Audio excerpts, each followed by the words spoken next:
If you've gone on strolls in the land of video games, so to speak, you may have met Kirby, that adorable spherical pink blob who was the creation of Masahiro Sakurai, who would later go on to create the Super Smash Bros. Series. He made his debut in the 1992 Game Boy game Kirby's Dream Land, except he wasn't pink?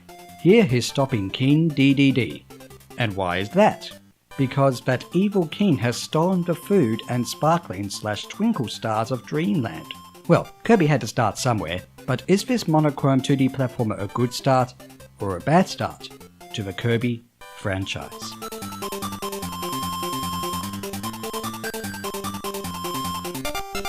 Whether Kirby succeeds in his mission or not is up to you, the player, as you control him using the directional pad and A and B buttons. It is very simple. Kirby can move and jump. Sounds like Mario, right?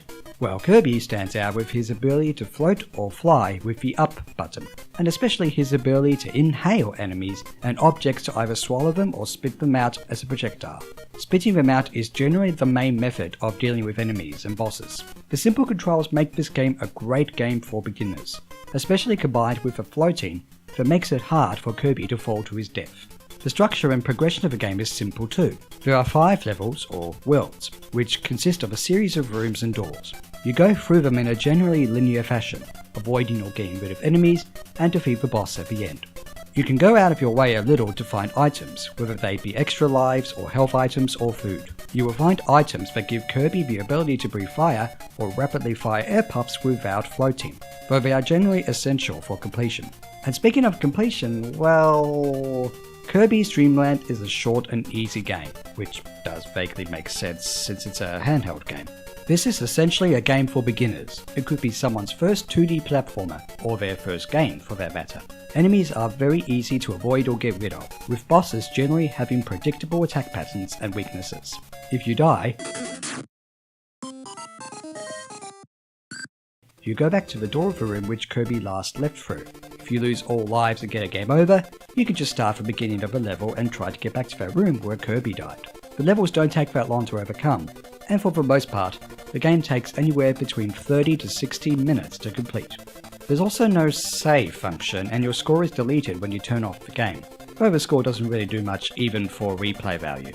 So, this game is easy and short, and quite possibly better for someone who's never played games before. Is it worth playing? Well, there's a bit more to it than that. When you complete the game, you get a code to play an extra game when booting up the game to the title screen. The catch with this extra game is that the difficulty is increased. It's not increased to the point where it's the most difficult game in the world or anything, not even close. But there's a bigger quantity of enemies that deal more damage to Kirby's health bar. Even the bosses are a little different, so you can't obtain those guarded sparkling/twinkle stars in your sleep. Experienced gamers may get a little more of a fun challenge out of this extra game feature. Even non-gamers can get good at the game before trying out the extra game. If you beat that extra game, you get a way of customizing the way you can go through the 5 levels again. To top it all off is a presentation that is not necessarily anything worth writing home about, especially today. Some of the backdrops have a decent amount of detail, and the characters, especially Kirby, are animated nicely. Kirby was actually meant to be pink, but the grayscale visuals of the Game Boy even led to the box art showing Kirby to be white. The chip tunes of the Game Boy don't allow for any particularly deep music, but it is fairly catchy, if the legacy of specific tunes such as Green Greens being featured in the Smash Bros. Series is any indication.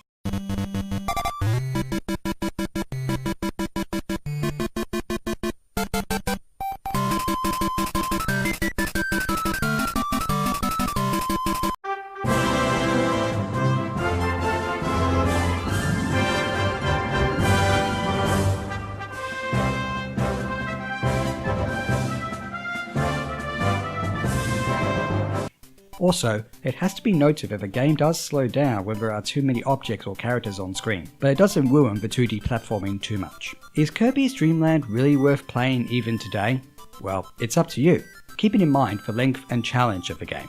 Even for those who have never really played games before, you may want more challenge or length or even variety. There is a little bit of replay value with the option of a somewhat difficult extra game and what is unlocked or seen after that. And even then, you may find Kirby to be a cute and adorable protagonist in contrast to other mascots that tend to exhibit attitude. Considering this is also Kirby's debut, those who have played later games of the series may be surprised at the little guy's bare-bone abilities. This game is available to download on the 3DS Virtual Console and is part of the Kirby's Dream Collection on the Wii. Kirby's Dream Land is simple, clean fun, and can be relaxing or create a sense of nostalgia. It does for me, with my experience with the old Game Boy. But whether you pay to download this short and casually easy experience of a game, or collect it for the Wii or even the old Game Boy, it's up to you.